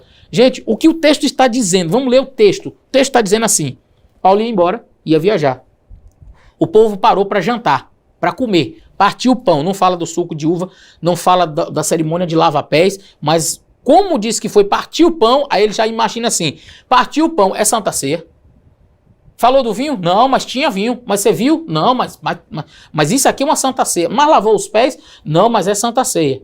Então ninguém mais pode comer, porque se a pessoa for comer e partir o pão, já virou Santa Ceia? Paulo ia viajar no dia seguinte, Paulo sentou com a igreja, os irmãos estavam ali, eles comeram, jantaram, partiram o pão, comer. Porque até o livro de Atos, na parte inicial, diz que os discípulos, que os primeiros irmãos que se batizavam, diz que eles eram comuns em todas as coisas, e no partir do pão, e nas as orações e tal. Quer dizer, eles repartiam pão, eles comiam, faziam tipo junta-panelas, era uma coisa comum na igreja primitiva. E agora eles estão comendo, aí o indivíduo está comendo, eu já digo, não, isso aqui é Santa Ceia. Tá. Aí Paulo ia embora. Ô Paulo, prega pra gente, você vai embora amanhã. Paulo começou a pregar, empolgou, foi até meia-noite, e um menino caiu da janela, Paulo ressuscitou o menino, voltou, e aí foi até de manhã a pregação. Tá vendo que aqui o domingo é o dia do Senhor? Então, o que a gente vê aqui de maneira muito clara é um jantar e uma pregação. Aí ele já coloca mais ou menos assim, o culto dos primeiros cristãos era no primeiro dia da semana. Não, não era não. Eu vou ler para você aqui alguns textos aqui no livro de Atos, tá? Vamos ler aqui, ó. Atos 13, 14. E eles, saindo de pé, chegaram a Antioquia, na Psídia, entrando na sinagoga no dia de sábado, assentaram-se. Sábado. Mas é porque era sinagoga, pastor. E os judeus estavam lá, né? Então tinha que ser no sábado. Verso 42. Saídos os judeus da sinagoga, os gentios rogaram que no sábado seguinte lhes fossem ditas as mesmas coisas. Saindo os judeus da sinagoga, os gentios rogaram que no sábado seguinte, porque os gentios não frequentavam sinagoga. E aí os gentios chegaram no próximo sábado, ó. E aí o verso 44, no sábado seguinte ajuntou-se quase toda a cidade para ouvir a palavra de Deus. A cidade toda não cabe na sinagoga, né? Então, agora já não era sinagoga e agora já não era para judeu, mas era sábado. Isso aqui eles ignoram. Agora, jantar e pregar naquele dia já virou o dia do Senhor. Capítulo 15, verso 21, porque Moisés tem... Desde os tempos antigos, em cada cidade tem aqueles que o preguem, a cada sábado é lido na sinagoga. Sinagoga, pastor. 16, verso 13. No dia de sábado, saímos fora das portas para a beira do rio, onde julgávamos haver um lugar de oração, e assentamos e falamos às mulheres que ali se ajuntavam. Como assim? Vamos ler o verso anterior, verso 11, os versos anteriores aqui.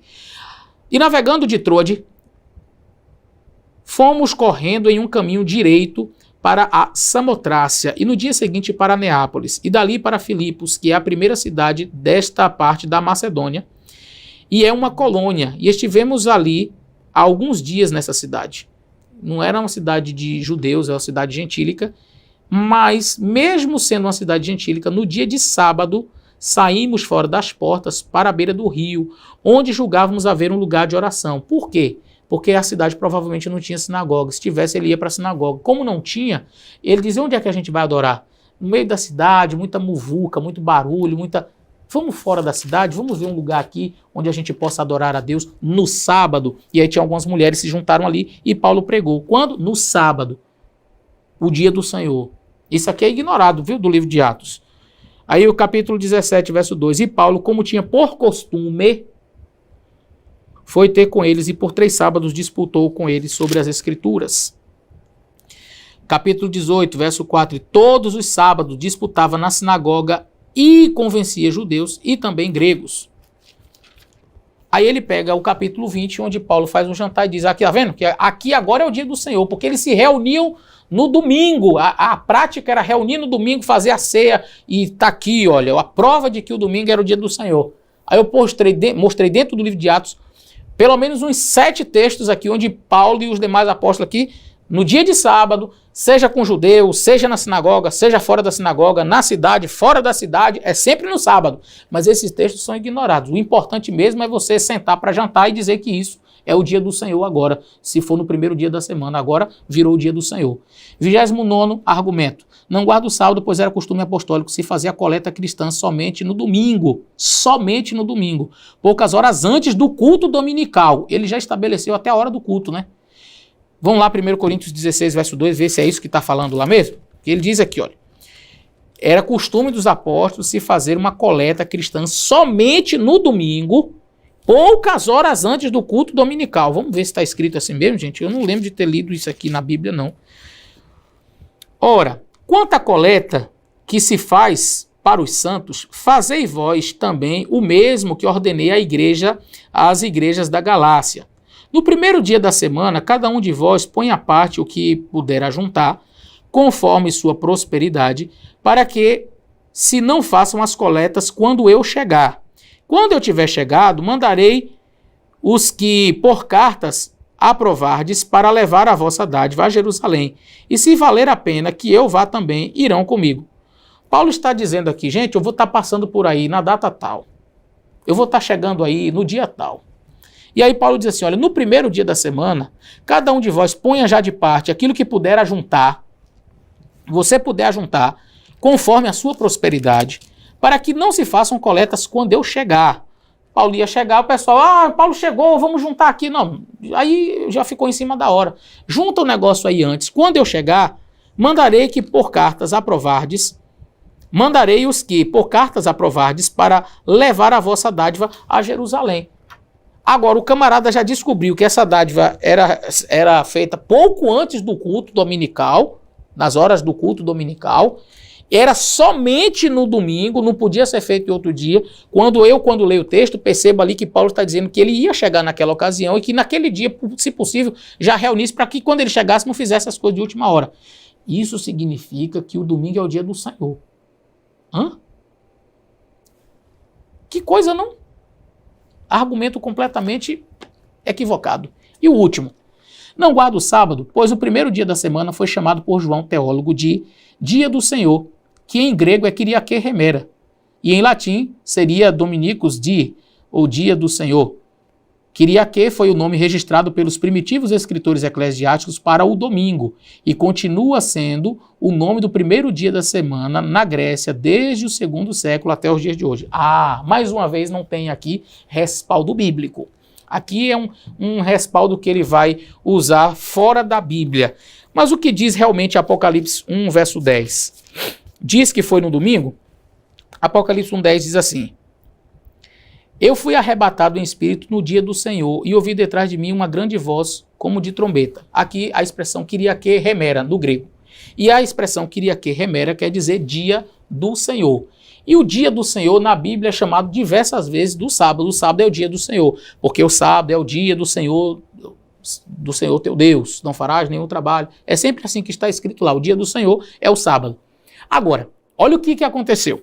Alguns cristãos passaram posteriormente a guardar o domingo e começaram a chamar o dia do Senhor o domingo.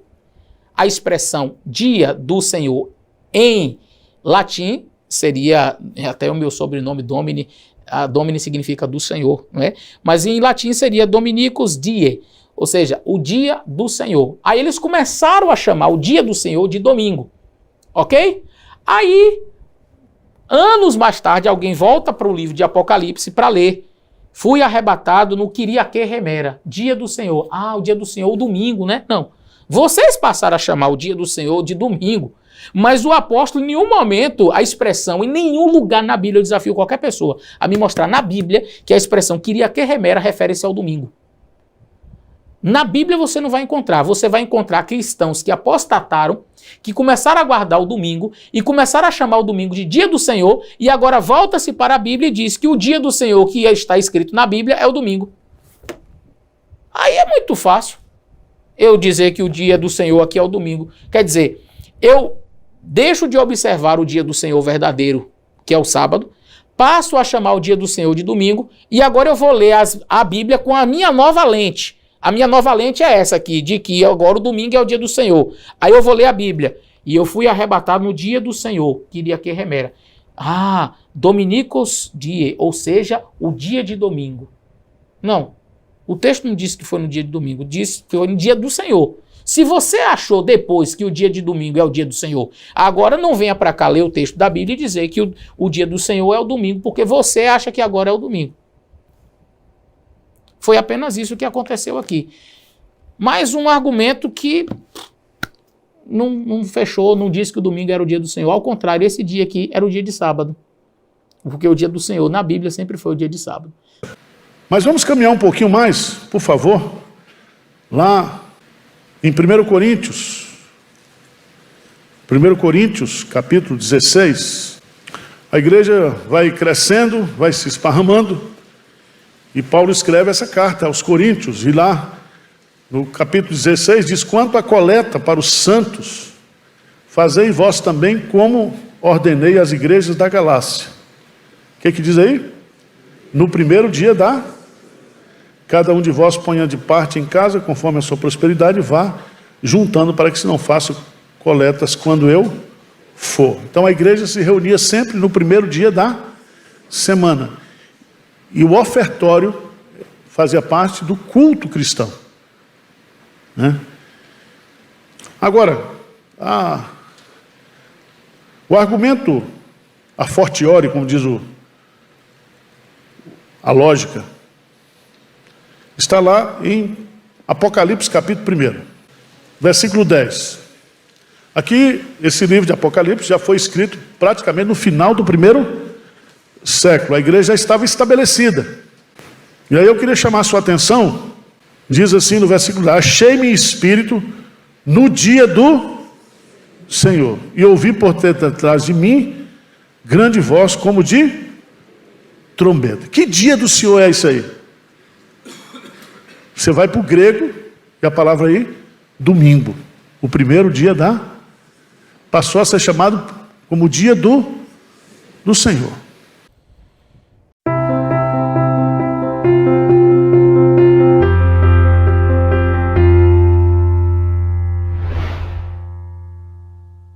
Não guarda o sábado, pois o primeiro dia da semana foi chamado por João, teólogo, de dia do Senhor, que em grego é Kyriake Remera, e em latim seria Dominicus die, ou dia do Senhor. Kyriake foi o nome registrado pelos primitivos escritores eclesiásticos para o domingo, e continua sendo o nome do primeiro dia da semana na Grécia desde o segundo século até os dias de hoje. Mais uma vez não tem aqui respaldo bíblico. Aqui é um respaldo que ele vai usar fora da Bíblia. Mas o que diz realmente Apocalipse 1, verso 10? Diz que foi no domingo? Apocalipse 1,10 diz assim: eu fui arrebatado em espírito no dia do Senhor e ouvi detrás de mim uma grande voz como de trombeta. Aqui a expressão Kyriake Remera, do grego. E a expressão Kyriake Remera quer dizer dia do Senhor. E o dia do Senhor na Bíblia é chamado diversas vezes do sábado. O sábado é o dia do Senhor, porque o sábado é o dia do Senhor teu Deus. Não farás nenhum trabalho. É sempre assim que está escrito lá. O dia do Senhor é o sábado. Agora, olha o que aconteceu. Alguns cristãos passaram posteriormente a guardar o domingo e começaram a chamar o dia do Senhor o domingo. A expressão dia do Senhor em latim seria, até o meu sobrenome Domini, Domini significa do Senhor, não é? Mas em latim seria Dominicus die, ou seja, o dia do Senhor. Aí eles começaram a chamar o dia do Senhor de domingo, ok? Aí, anos mais tarde, alguém volta para o livro de Apocalipse para ler. Fui arrebatado no Kyriake Remera, dia do Senhor. O dia do Senhor, o domingo, né? Não. Vocês passaram a chamar o dia do Senhor de domingo. Mas o apóstolo, em nenhum momento, a expressão, em nenhum lugar na Bíblia, eu desafio qualquer pessoa a me mostrar na Bíblia que a expressão Kyriake Remera refere-se ao domingo. Na Bíblia você não vai encontrar. Você vai encontrar cristãos que apostataram, que começaram a guardar o domingo e começaram a chamar o domingo de dia do Senhor, e agora volta-se para a Bíblia e diz que o dia do Senhor que está escrito na Bíblia é o domingo. Aí é muito fácil eu dizer que o dia do Senhor aqui é o domingo. Quer dizer, eu deixo de observar o dia do Senhor verdadeiro, que é o sábado, passo a chamar o dia do Senhor de domingo, e agora eu vou ler a Bíblia com a minha nova lente. A minha nova lente é essa aqui, de que agora o domingo é o dia do Senhor. Aí eu vou ler a Bíblia. E eu fui arrebatado no dia do Senhor, que iria que remera. Dominicus die, ou seja, o dia de domingo. Não, o texto não disse que foi no dia de domingo, disse que foi no dia do Senhor. Se você achou depois que o dia de domingo é o dia do Senhor, agora não venha para cá ler o texto da Bíblia e dizer que o dia do Senhor é o domingo, porque você acha que agora é o domingo. Foi apenas isso que aconteceu aqui. Mais um argumento que não fechou, não disse que o domingo era o dia do Senhor. Ao contrário, esse dia aqui era o dia de sábado. Porque o dia do Senhor na Bíblia sempre foi o dia de sábado. Deus abençoe você. Espero ter te ajudado com esse vídeo. Um grande abraço e até o nosso próximo vídeo.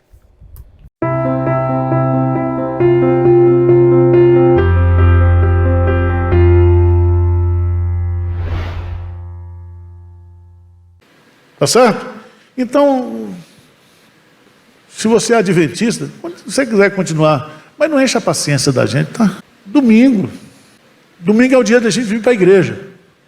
Domingo é o dia de adoração, dia de descanso. Às vezes, irmãos, não é não, tá? Porque teve domingo aqui que eu preguei 5 vezes e dei aula. Eu comecei aceso e terminei morto. Mas, quando você fala do trabalho para Deus, é diferente. Você não está trabalhando para você. 6 dias trabalharás e fará nele toda a tua obra, para você. Mas o 7... Então, como é que a gente obedece esse mandamento? Porque esse mandamento não foi removido, tá? Não são 9 mandamentos, são 10. Se você é crente mesmo, você tem que aprender a guardar o domingo como dia do Senhor. Lembre-se que a Bíblia fala também da ceia do Senhor. Está lá em 1 Coríntios, a ceia do Senhor. O dia do Senhor. Não significa que você não adore nos outros dias, que você não converse com Deus nos outros dias, mas Deus estabeleceu um padrão. Domingo é o dia do Senhor. Você vai encontrar cristãos que apostataram, que começaram a guardar o domingo e começaram a chamar o domingo de dia do Senhor, e agora volta-se para a Bíblia e diz que o dia do Senhor que está escrito na Bíblia é o domingo. Aí é muito fácil eu dizer que o dia do Senhor aqui é o domingo. Quer dizer, eu deixo de observar o dia do Senhor verdadeiro, que é o sábado, passo a chamar o dia do Senhor de domingo, e agora eu vou ler a Bíblia com a minha nova lente. A minha nova lente é essa aqui, de que agora o domingo é o dia do Senhor. Aí eu vou ler a Bíblia. E eu fui arrebatado no dia do Senhor.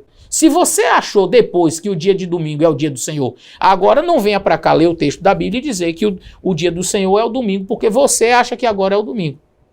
Você tem que usar o seu domingo para vir para a igreja, para cultuar a Deus, para aprender da palavra de Deus, para meditar nas coisas de Deus e descansar o seu corpo, seu físico. Preste atenção que, por favor, Hebreus, capítulo 10, versículo 25. 10, 25. O que é que diz aí? O que é que diz? Não deixemos de congregarmos, como é costume de... Antes façamos admoestações, e tanto mais quando vedes que o dia, não deixemos de... Você acredita que tem crente que quando tem corrida da Fórmula 1 ele não vem para a igreja, desgramado? Tem crente que faz supermercado no domingo, faz feira no domingo. Ele não abre mão da agenda dele, mas ele usa o domingo para fazer coisas que ele deveria usar o domingo justamente para investir na sua vida espiritual, cuidar da sua vida espiritual. E nós temos que entender, meus amados irmãos, que a guarda do domingo é uma questão de fé. Questão de fé. Lembra-se que Deus, quando mandava o maná, na sexta-feira, Ele mandava o maná o quê? Dobrado. Dobrado. Para que o povo não fosse tentado no sábado e colher maná. Veja no Salmo 128. Salmo 127. No versículo 2 diz assim: inútil vos será levantar de madrugada, repousar tarde, comer o pão que penosamente o quê? Aos seus amados, ele o dá enquanto... Esse aqui é o versículo predileto de baiano. Eu sou baiano, que o Senhor dá enquanto a gente o quê? Dorme. Mas não é isso que ele está dizendo. É que Deus, Ele abençoa você enquanto você dorme. Enquanto você dorme, a semente germina, a planta cresce. Porque um dos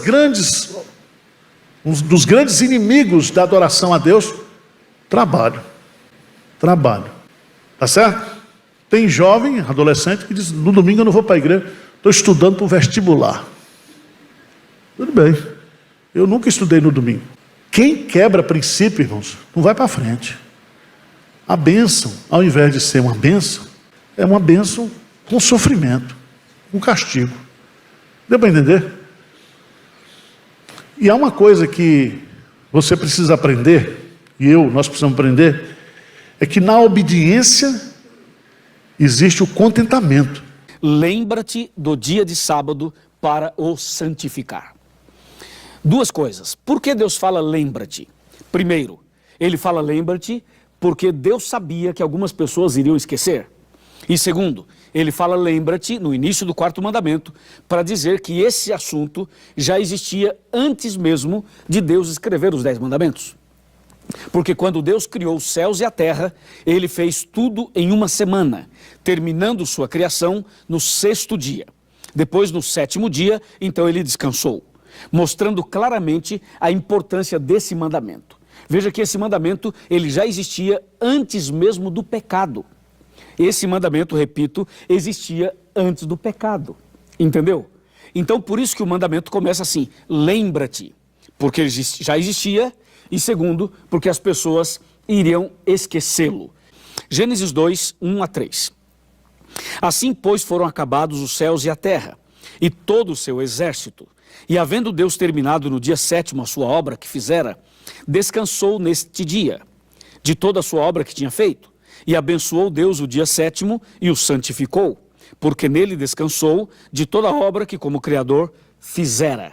Então pega a sua Bíblia, abra em Lucas capítulo 4, versículo 16, e eu vou mostrar Jesus guardando o sábado, exatamente aqui. Lucas capítulo 4, versículo 16, diz assim: indo para Nazaré, onde fora criado, entrou num sábado na sinagoga, segundo o seu costume, e levantou-se para ler.